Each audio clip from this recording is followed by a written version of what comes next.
tensa que empezamos a transitar a propósito de esta iniciativa del oficialismo que le agrega un poco más de pimienta, de tratar de llevar al recinto, si es que mañana consigue dictamen, la idea de poder estar autorizado a hacer el acuerdo con el fondo a través del decreto y validarlo, por supuesto, en el Congreso, ¿no? En ese contexto. Sí, un foco muy fuerte puesto en el día miércoles, ¿no? Porque ese día se concentra adentro y afuera del Congreso toda la atención política de la semana.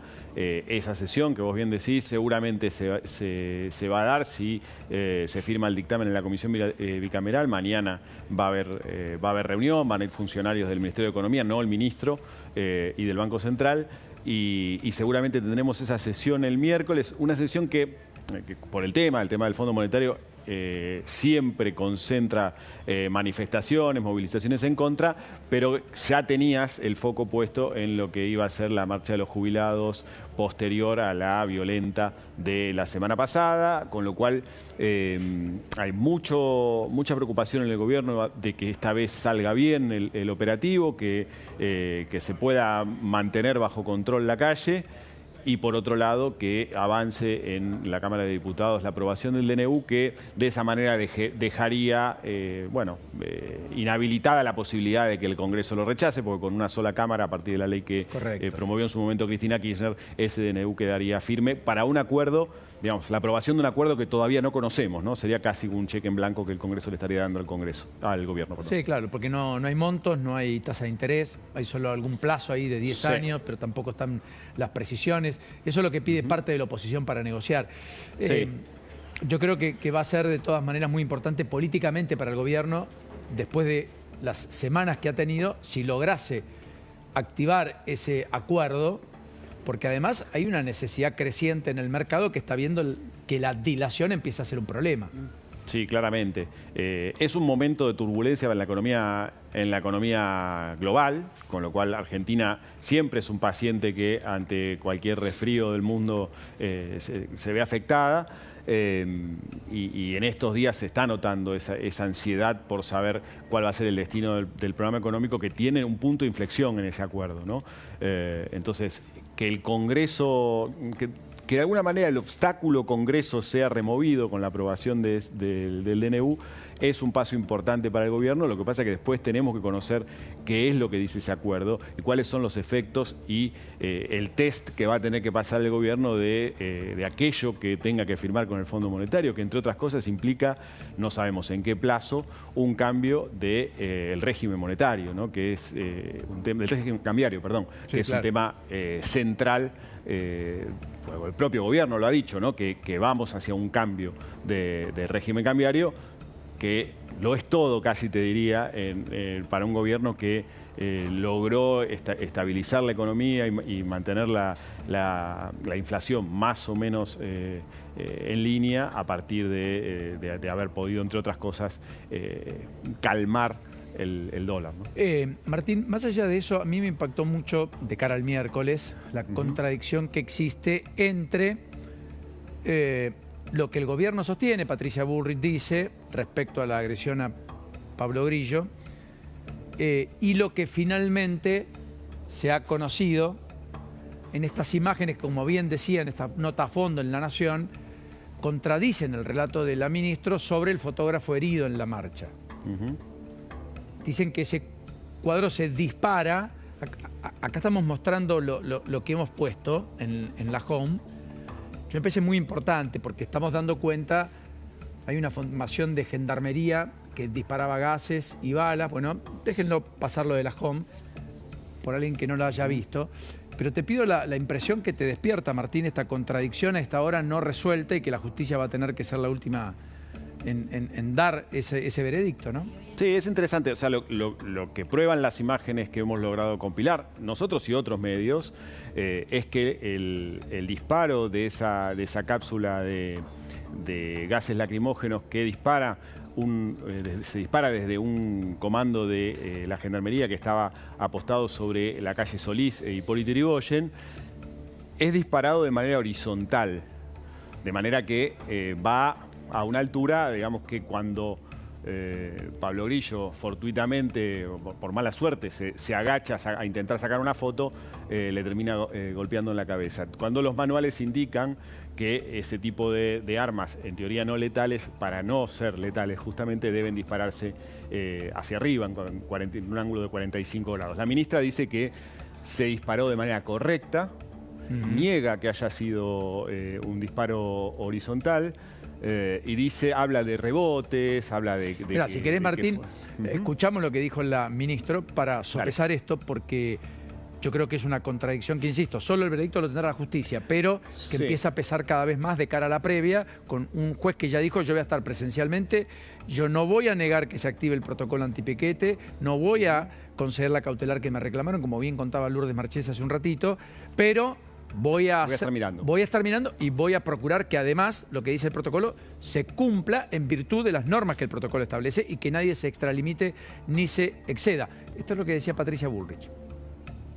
Las reconstrucciones que están haciendo son reconstrucciones que no cumplen con los protocolos que tienen las fuerzas de seguridad, que los análisis que hacen son análisis que no son rigurosos, que el disparo no fue directo a la cabeza, que eso no es verdad. Ese disparo no va a la cabeza, eso no es verdad, rebota y rebota, estamos viendo si una o dos, y luego atraviesa un cartel que estaba tirado al piso con fuego, y lamentablemente esa desviación de ese cartel pega sobre la cabeza. Todavía no tenemos el material que le pegó a Pablo Grillo en la cabeza, no sabemos si fue el mismo cartucho o si fue el pedazo de metal. Bueno, yo creo que la contradicción es manifiesta, ¿no, Martín? Dos o tres cosas. El pedazo de metal del que habla la ministra es muy difícil porque esa construcción es de madera. De hecho, tenemos las imágenes posteriores cómo se va carbonizando. O sea que no hay una estructura de metal, eso no es una valla, es la estructura de un mueble, ¿no? O una puerta, bueno, es de madera básicamente. Primer punto. Segundo punto, la trayectoria del disparo de la cápsula, el Ministerio de Seguridad, cuando se presenta ante la justicia, dice que el disparo fue hecho de manera horizontal.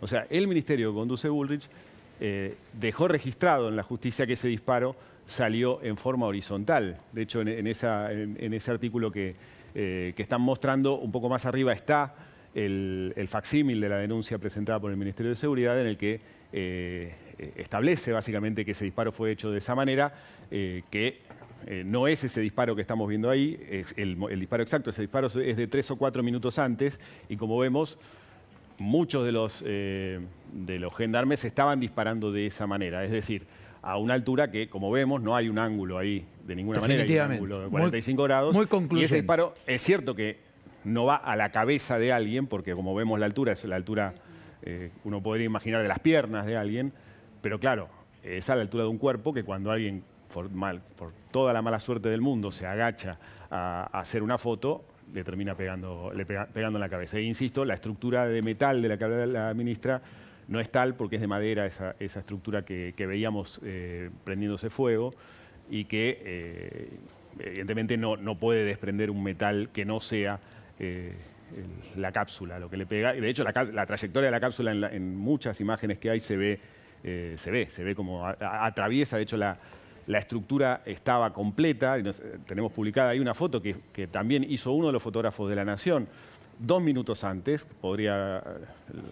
Tremendo pensarlo, pero podría haber sido él el que le hubiera pasado. Haciendo esa misma foto se ve la estructura completa. Correcto. Y después del disparo se ve la estructura con una muesca que es por donde pasa la cápsula de gas lacrimógeno. Ahí vemos la misma estructura que ya está terminando de carbonizarse en la segunda imagen, con el agujero que deja, o la muesca que deja, porque no lo agujerea, la cápsula cuando pasa, que también es muy difícil que eso pudiera hacerlo si, como dijo la ministra en estos días, la cápsula viniera rebotando en el suelo, ¿no? O sea, algo que es difícil imaginar esa trayectoria.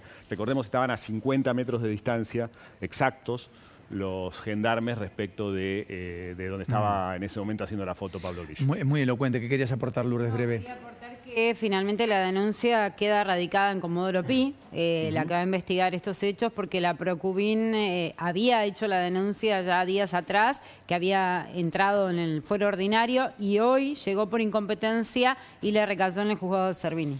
Mientras tanto, Martín, mira, comparto con vos algo que traía Lourdes. Hay un juicio abreviado por los destrozos en el Congreso en 2022, hace casi 3 años. Sí, fue justamente ustedes hablaban del FMI, de esto que se va a tratar en el Congreso el miércoles. Bueno, justamente en el contexto de ese encuentro que se llevó a cabo cuando Alberto Fernández mandó al Congreso. El acuerdo de Martín Guzmán, de eso hablamos, que llevó a la renuncia del jefe de la Cámpora, Máximo Kirchner, como presidente de la bancada del Frente de Todos.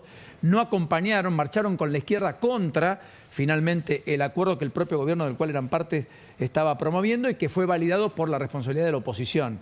En particular, que dijo no podemos dejarlo sin plan y sin gobierno al presidente, porque era casi el gobierno.